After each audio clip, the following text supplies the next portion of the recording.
Hi everyone, it's Nina, and I'm here today with Neat and Tangled as we are kicking off day number 2 of our January release. Today we're releasing the Perfect Blend stamp set, and that's what I'm going to be using for our card today.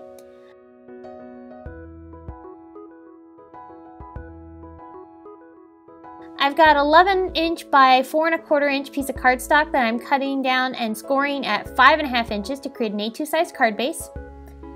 This is what we're going to be doing our stamping on. I've got my Misty tool and my Perfect Blend stamp set. And I'm going to be using a lot of the images included in the set today to create this background. Using the largest images first to do my main stamped images, then I'll go ahead and fill in with some of the smaller images. I've sped up the video because I'm sure you don't want to watch me stamp this entire thing at normal speed. So I'm just going to quickly go through this and let you see how I ended up building this background. I'm using all of the bigger images to go ahead and add in the big spaces, and then once I've got that finished, I'll fill in with the smaller images, and this will just help keep everything nice and oriented. I'm being pretty random with the placement of all these images. I had no real rhyme or reason for where I was putting things, though I did test it out on another piece of paper just to kind of get an idea of how I wanted things going, but I didn't stick to that original plan. Just kind of felt wherever I needed to place an image, that's where I put it. And just kind of was really random. It adds a really nice fun feel when you add the randomness to the card and don't have anything set perfect. So I'll just fill in a couple of these corners with these bigger images, and then I'm going to start bringing in my smaller images. The Misty tool is really great for stamping images and being able to go ahead and restamp something if you don't stamp it right the first time. I did that once or twice when I was doing this background stamping, and having that Misty was really helpful in just covering that back up so that way I got a nice clean impression. Taking a clear block here in the coffee bean image from that stamp set, I'm just going to quickly fill in some of these little teeny tiny areas with the coffee beans. The beans are so adorable, and I love how they just filled in that area so nicely. I've got a few warm gray markers and a brown Copic marker here, which I'm going to be using to add some shading to my images. Starting off at normal speed here to colors, just so I can give you an idea of how I was doing this, I just flicked in some color along the left and right side of each image, and then I'll go ahead and leave a highlight in the center just to kind of give the images a bit of roundness and dimension. But I'm not focusing on a certain area of light source, just kind of keeping everything on the left and right side of each image and leaving a highlight in the center. So what I'm going to do is I'm going to finish Copic coloring, and then when I'm finished, I will come back and walk you through the rest of the card.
Okay, so once we got our coloring all finished, I'm going to do some die cutting here.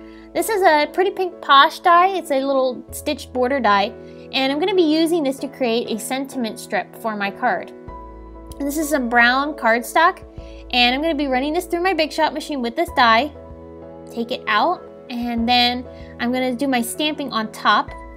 As you can see, I've got this powder tool and also a stamp from the stamp set. This is a really cute coordinating stamp that goes in that Perfect Blend stamp set, and there's a lot of really cute other sentiments that you can use as well. So I'm stamping this with some Versamark ink. I've already prepped it with my powder tool so that way no static electricity was hanging around. Sorry about my head, I needed to make sure I got this lined up so that way it was nice and straight. Once I got that all stamped, I'm going to bring in some embossing powder. This is some Ranger White embossing powder. Now, this is the lazy way of doing this. I kind of was being very careful adding in this embossing powder over top. Normally, you would want to probably mask off each portion as you were doing your heat embossing.